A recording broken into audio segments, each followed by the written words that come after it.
Coming up next on the Jeff Crilley Show, it seems like every single day we are mourning another tragedy. We'll be talking to a leading national expert on treating trauma through alternative healthcare. Her story just ahead.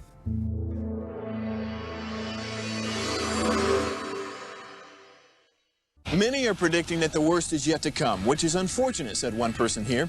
Until now, they've enjoyed the reputation of being the nation's icebox. Watched a burglar in his home this morning by webcam. As a journalist of over 25 years, stories are what make my world turn. Reporting live from the Dallas newsroom tonight, Jeff Crilley, Fox 4 News. But in 2008, I took the jump from my familiar life and started a PR firm from my home. We're talking about anyone with a camcorder like the one I'm using becomes a television network. We started slowly growing the company, and we now have over 100 clients, and we've branched into the world of live digital broadcasting. I now own 8 different TV studios and have a huge team, and the stories that I now get to share are sometimes the most important of my life.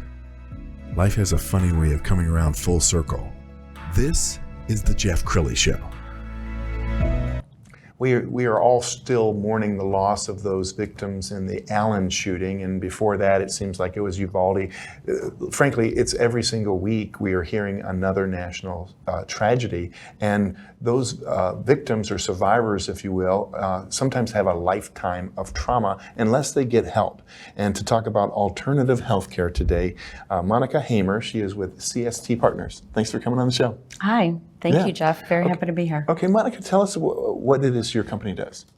So CST Partners stands for Crisis Support Therapy Partners. And what we do is we bring clinics into communities that have suffered after school shootings. And we have a variety of different types of alternative therapies that we bring with us, primarily craniosacral therapy, but in addition to that, lymphatic balancing.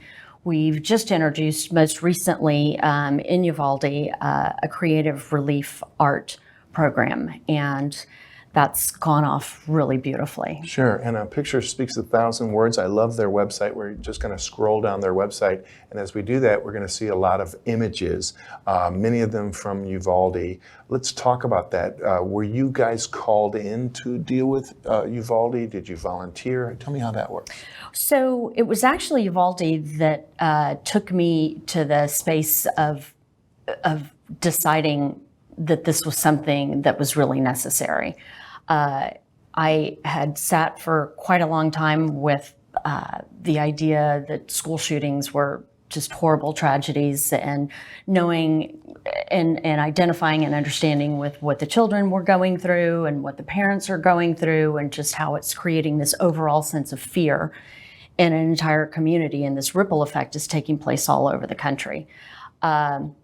Have 3 adult children, just recently graduating, and it was one day last summer, just a few weeks after the tragedy in Uvalde, and we were all just talking as a family, and in that moment, I just sort of decided sometimes you just have to stop talking, and these things really move you, and people really want to do things, but there's no better way to teach your children than to lead by example. And sure. I very, very strongly believe that if I could just pick myself up and somehow, as difficult as it would be, even at this stage in life, to start something where we could make a difference, that would be the best way that I could share and impart with my children. This is what we can all do. If we can just bring the one thing that we do and do it well, we are making a difference. Yes, and I applaud you for using Uvalde as a catalyst for doing good. We've got some pictures off your Facebook of Uvalde. Obviously, that's out in front of the elementary school. But I want you to kind of narrate this as we switch to the next slide. Right. So right here, I'm working with one of the young men in the community. I believe he was a cousin of one of the victims. And that was at our second clinic. That one, I believe, was in January. This was most recently here in April, and we hosted that. Their local library actually hosted for us in April. This was one of our sound vibration class, and a wonderful volunteer of ours who also did some breath work with the kids and some of our creative artwork. And just really a beautiful thing to see the children find ways to just settle into some of the work that they were doing. Most recently, in some of our art programs, we have a specialist that joined us all the way from Florida, and that was just tremendous. And she, along with another specialist from Houston, came in, and they present this information to the children and take them through somewhat of a guided direction on some of the artwork that they can do. And what's really powerful about this creative relief art program is that they have children who have suffered trauma and been through some very, very deep experiences like they have been in Uvalde, strictly because of their age, but also just based on what happens after a trauma. They tend to sort of go inward and suppress things a little. And this creative art relief program allows them an opportunity to express some feelings that they, don't necessarily have the language skills quite yet to get to tap into. Sure. And it's an expression of their emotions, and some of the things that they put together are quite amazing. Okay, what's your favorite story of a piece of artwork that a child made that touched your heart when they explained what they were doing?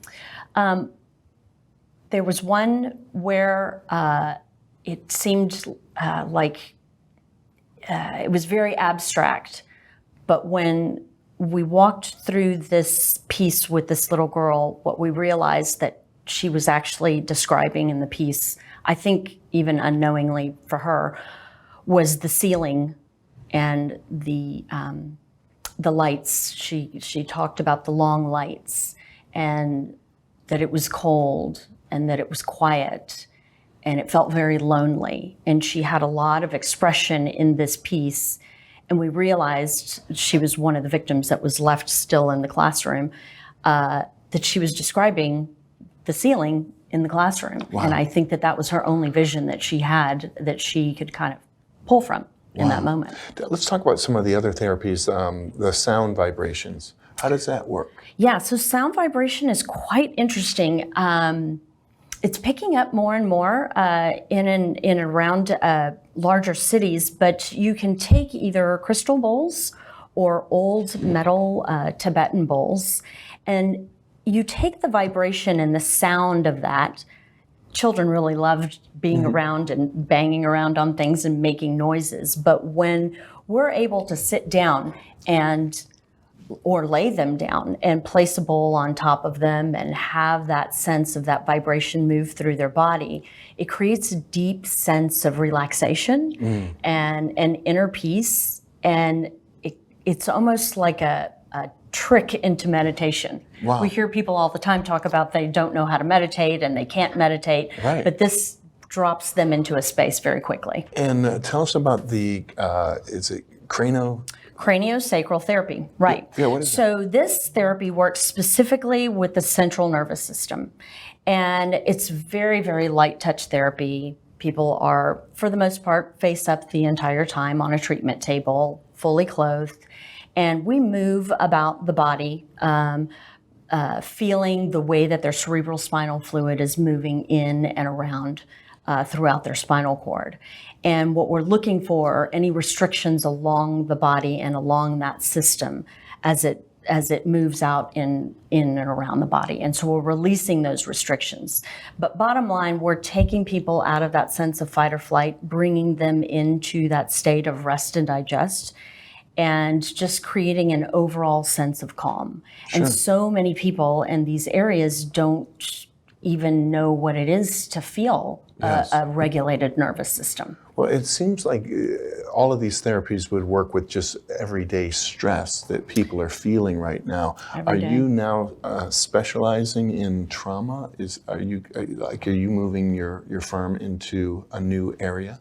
So in my personal practice, I have been specializing in trauma work for about, I want to say the last 12 years or so of the 20 years that I've been doing craniosacral therapy. And we've gone into all sorts of different directions, but half of my practice is pediatrics, so I do a lot of work with children as well. Is it wonderful when you have a breakthrough with a child? Absolutely.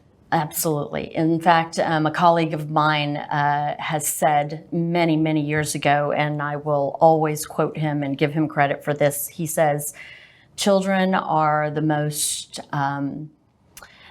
honest people he's ever known. And the real truth is you get a child on the table and you're working with them, and when I feel what is happening underneath my hands, they have a quick, instant, immediate expression with that. Whereas adults, maybe not quite so much. We've got a few more layers about us, but children are definitely very, very honest in how they feel and how they're recovering. And they move through their healing very quickly. Wow. And so I know your private practice is very, very busy. If somebody's watching this right now and wants to plug in somehow, how do they do that? So the best way to get in touch with us is just straight through our website, which is cstpartners.org. And from there, we can take you into all kinds of different directions if you want to learn about how to give back, how people can volunteer, how they can donate. All of these things are very, very important to us being able to bring and deploy clinics into different areas after a shooting has taken place. Outstanding. Final thoughts. What would you like to leave people with? I would just love to encourage people to reach out and give alternative healthcare a try. It's not as scary as some people seem to think it is, and sometimes some of the most powerful work can be done without a vaccination or some medicine. Sometimes we just need to relax and heal, and it's one of the beautiful things that we do. Is our approach is always very kind and gentle, and always ready to be of service to people who are hurting. Outstanding. Thank you so much for doing the Lord's work. We're going to end with the website again, which is cstpartners.org. The great Monica Hamer. Thanks for coming on the show. Thank you so much. That's it for now. We'll see you next time.